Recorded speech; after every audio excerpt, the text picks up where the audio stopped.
하나님의 때를 기다릴 수 있었던 사람들이죠. 그래서 하나님의 사람은 하나님의 때를 기다릴 수 있는 사람입니다. 왜냐하면 역사를 써내려가시는 하나님이시기 때문에 하나님의 주권 속에서 기다려야 된다는 거죠. 굉장히 썰렁한 얘기인데 목욕탕 가서 부르는 찬양이 뭔지 아세요?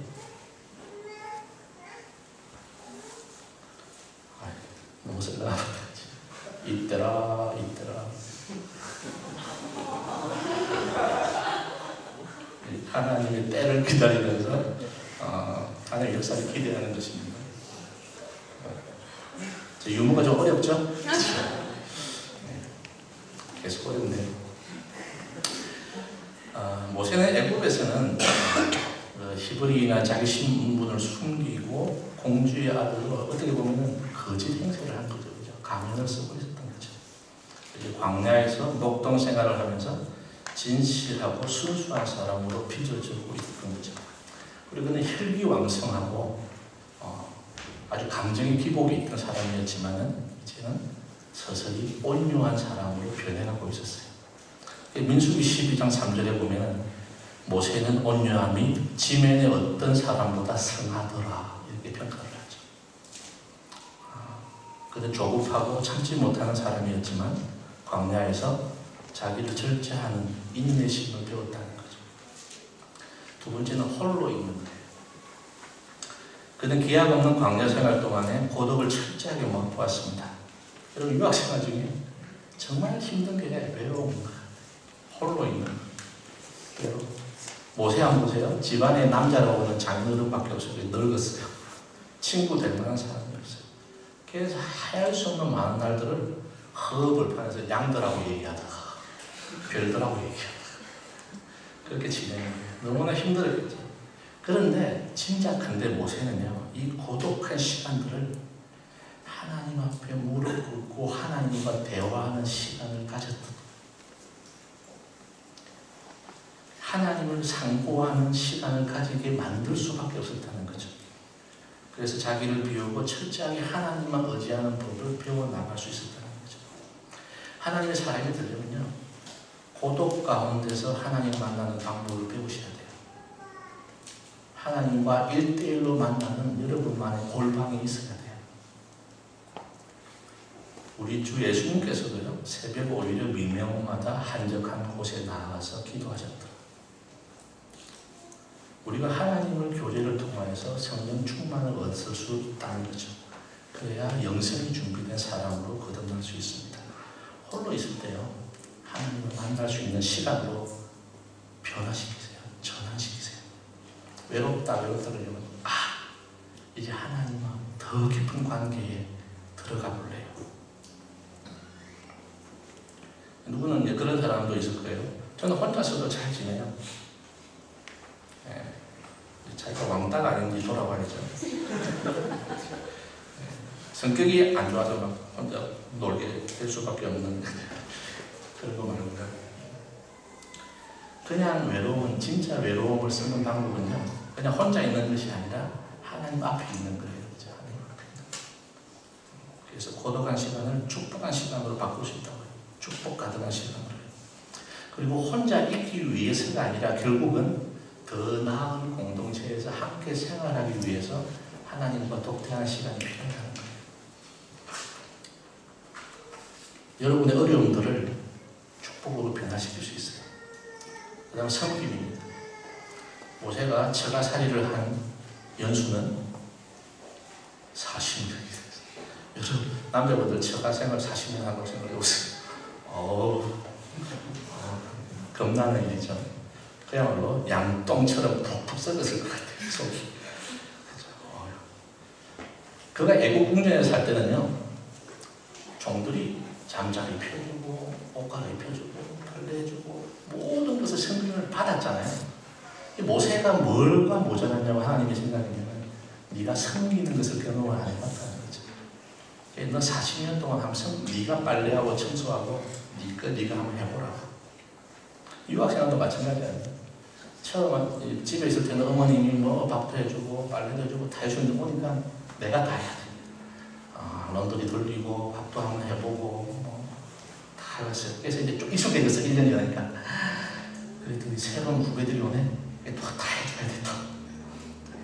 또 시작해야 돼. 막 후배도 올 거더라고. 그래서 모세는요, 이 40년 동안 섬기는 법을 자기 몸에 가득 채웠다는 생각을 하게 됐어요. 하나님 쓰시는 사람은요, 반드시 섬김과 겸손의 덕목을 가져야 돼요.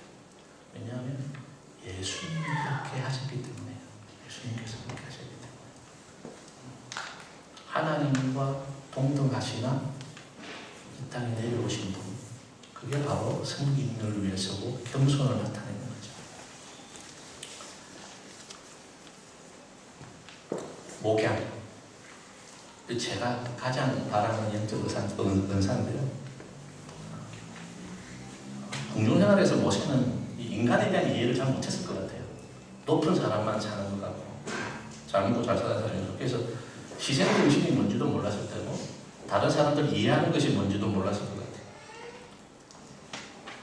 근데 이 모세가 양들을 돌보면서 목자의 마음을 깨달아가는 거예요. 그게 은사로 보면 패스토링이라고 해요. 목회의 은사예요. 목회의 은사. 그래서 양 한 마리의 생명을 귀하게 여길 줄 아는 예심이 길러진 거예요. 마치 다윗이 목숨 걸고 양들을 지켜내는 듯한 그 패스토십이 길러지는 거예요. 제가 너무나 사모하는 건데요. 여러분 혹시 전문 목회자 꿈꾸시는 분들 있잖아요. 전도사 되고 선교사 되고 목사님 되시는 분들은 이거 구하셔야 돼요. 이게 가장 중요한 영적 은사인 것 같아요. 그런 분들 그런 일을 하시는 분들. 이 페트론 이 은사가 어디서 나타나느냐면요. 출애굽기 32장 32절에 보면요. 아론이 금송아지를 지어서 우상으로 섬기잖아요. 그런데 하나님께서 진노하여 내가 모두 썰어버리겠다고 하셨을 때 모세가 바로 그 앞에 무릎 꿇고 살려달라고 그랬다. 그게 목양의 은사예요. 내 백성이 죽게 되었으니 살려달라고 기도할 수 있는 거예요. 마치요. 백성의 죄를 사하든지 아니면 내 이름을 당신의 생명책에서 지우세요라는 기도를 했다고요. 그게 목양의 은사예요. 이 가지셔야 돼요. 마치 바울이요. 내 자신이 저주를 받아 그리스도에게 끊어질지라도 나는 권력의 시축을 위하여 복음을 전해야 된다. 구원을 이루어야 된다는 마음과 똑같죠. 그래서 한 생명을 긍휼히 여기는 이 마음이 여러분에도 있기를 바라요. 예수 그리스도를 몰라서 죽어가는 많은 영혼들을 불쌍히 여기셔야 돼요. 이 시간에도요, 먹을 것이 없어서 죽어가는 수많은 사람들을 여러분 가슴에 품고 살아야 돼요. 그 다음에는 자기 부인. 처음에 모세가 자기가 직접 하나님의 택함을 받아서 자기 백성을 구원할 자로 알고 있었는지 조금 모르겠어요. 그런데 오늘 우리들이 하나님을 섬기는데 많이 실패하고 낙담하는 이유가 여기에 있다. 하나님의 뜻이나 계획을 생각지도 않고 내가 좋은 대로 행하려고 그런다. 그러면 모세처럼 실패하게 돼 있어요. 이 내 자신을 비운다는 것은 영성생활의 출발이에요. 우리 기름 부음에 대해서 요즘 목사님 계속 이야기하시잖아요. 기름 부어서 성령 충만하려면요, 내 속에 내가 없어야 들어가세요. 내 속에 내가 없어 들어가서 활동을 하시지. 나는 꼭 쥐고 있는데 기름 부으면 뭐하냐. 다 뭉치지. 내가 차 있는데 내가. 그죠? 그래서 이렇게도 표현해요. 어떤 사람들은 이런 인용을 했더라고요. 사람을 때려 죽일 때 모세가 주먹을 쥐었잖아요. 제가 요즘 무에타이를 배우고 있어서 네. 주먹을 가지고 꼭 쥐었던 그 주먹으로 구원하고자 했는데 이제는 40년이 지나고 나니 모세가 그 손을 피고 하나님께서 손들어 하시니 내가 젖소리다 손을 들었더니 홍해가 갈라지는 역사가 일어났다는 거죠.